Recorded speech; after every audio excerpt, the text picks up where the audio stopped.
everybody, it's Carrie with Seed to Spoon. So I thought I would take a few minutes today and walk you through our garden and just show you everything that we have growing this December. So first of all, everybody always asks where we live that we can grow food like year round and even through December. And the answer is, so we live in Zone 7, which is Oklahoma. So we're right in the center of the United States. So I do want to say that even if you live in the north, there's still ways that you guys can go about growing year round too. A lot of the methods that we learned from are from people up north. So I'm going to make a video here very soon all about the different methods that we use that you can use even if you are in the north in Maine. You can still be growing year round. So when we first walk into the garden, I have my arch trellis over here and I love it. So this is where we grow a lot of food, and we use our smart pots. So we either we have a bunch of these smaller smart pots lined up against it, as well as the smart pot long beds. So those work great going up against a trellis or fences or a house or anything like that. So currently what we have growing here are a lot of greens. So as you can see, we have a lot of lettuce, spinach, kale, and then we have some peas growing along the back of those long beds going up the trellis. And these have all done really well without any sort of protection from our winter so far. We have had a few nights where it's gone down to like 26, but all of these things have recovered. I mean, they look a little ragged right after a freeze, but they perk right up usually that next day and they look just fine, and they've been doing really well. And then over here I also have some herbs. So I have some rosemary, and then I also have some chives growing too. And I love growing like as many sort of herbs as I can, just because it makes like all of the food that we grow unique whenever you add these flavors into them. So I love growing a bunch of different herbs. So whenever I can grow herbs year round, I definitely take advantage of that.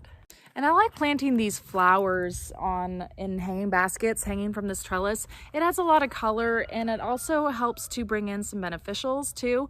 So I'm pretty lucky right now. Some of these flowers are still doing pretty well, even with the freezes that we've had. So I hope that they will hold on a little longer, but they probably won't be lasting that much longer, I'm imagining. So out just past our trellis, we have all of these smart pots in our garden. And these ones are the Smart Pot Big Bag Beds, which they've been renamed to the round raised beds. So these are their largest ones. These are the 100-gallon containers, and they work terrific for us. So we love them. We have one bed right here of all of garlic, and I have another bed of garlic back here as well too, but those I planted much later and they haven't all sprouted, but hopefully they'll still do okay. Garlic is really good because you want to get to plant in the fall. You want to get them going before you have a freeze, before the garden is frozen. And then you pop them in, and they love taking a freeze, and then they come up with a vengeance in the spring, and they do terrific that way. So my favorite bed that we have is over here, and this is of our Swiss chard, and we have a cabbage in the middle, and we also have some mustard intermixed as well. Swiss chard is just my favorite because it is so good to use like in so many different ways. I can use it simply as regular greens, or I can use it as a wrap in the kitchen. It's so good. And I do want to point out that as I'm going through, I do have these PVC hoop houses on top of them, and this is for if we get extreme weather. We can cover them. We can put some plastic sheeting over top of these beds and protect it. We've really only done that one time so far this winter, and that was for our very first freeze because it kind of came on sudden, so we were a little concerned that some of our plants might be a little shocked with the weather, so we wanted to protect them, kind of ease them into the cold.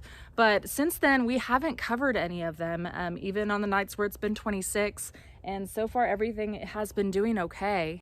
If you're interested in learning all about how to put these together, I made a video where I put one of these together all the way from start to finish. So I will link to that video in the description below. So over here I have some more herbs growing and another cabbage. I have some parsley, some sage, rosemary, thyme, and oregano. So we have a lot of herbs just planted intermixed within some of these smart pots. Then I also have some that are in smaller smart pots so I can move them around. I like to use herbs for companion planting because they can help repel pests, and they can really help to to hide, some of your like cabbage right here, what things that we were worried about the pests getting.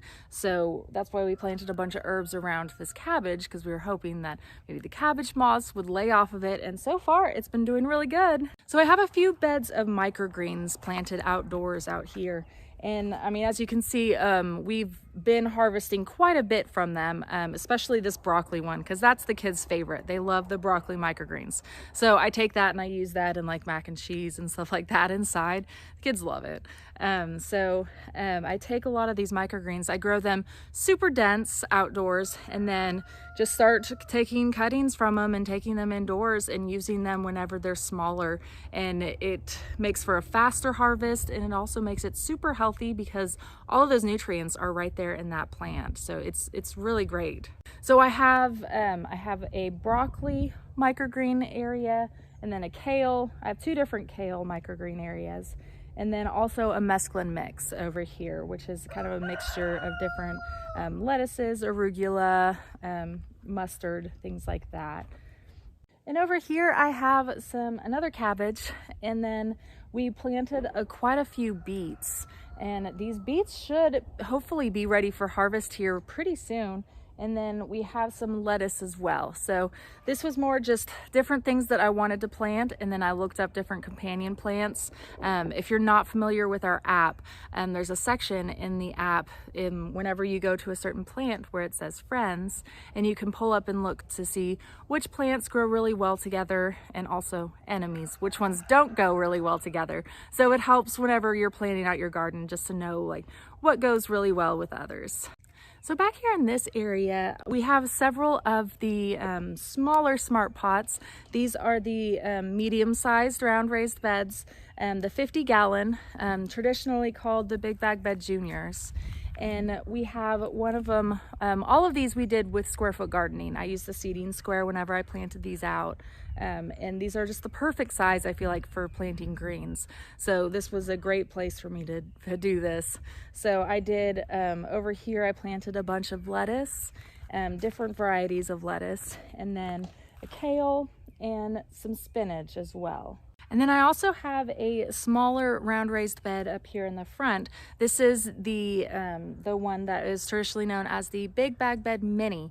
The round raised bed, it's 2 feet across, and I like to use these for growing herbs or greens, really whatever I feel like, because they're so easy to move, and I just put them wherever, and I'm like, I think I'll plant this season. So they're really great to have around. I really like those. And we are actually giving one away at the end of this month. So if you haven't already, make sure that you watch the video all about how to enter to win that smart pot.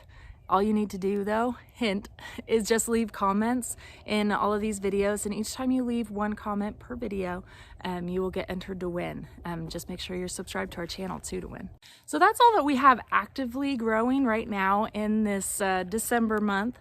And next month we're gonna be a lot busier getting everything ready for spring. But this month we're kind of taking it easy, just kind of letting things grow and continue on, and just protecting it through the weather if we need to. Luckily, we haven't had that extreme of weather down here, and we've only had to cover our stuff one time, and besides that, I mean, we did mulch a lot of our plants. So I left a video, I'll put the video link down in the description for that, because I made a video whenever I went through and mulched all of our plants. If you have any questions about anything that you saw today or growing food at all in your area, please let me know. Leave a comment in the comment section and I will get back with you. Thank you so much for watching, everybody. We'll see you next time.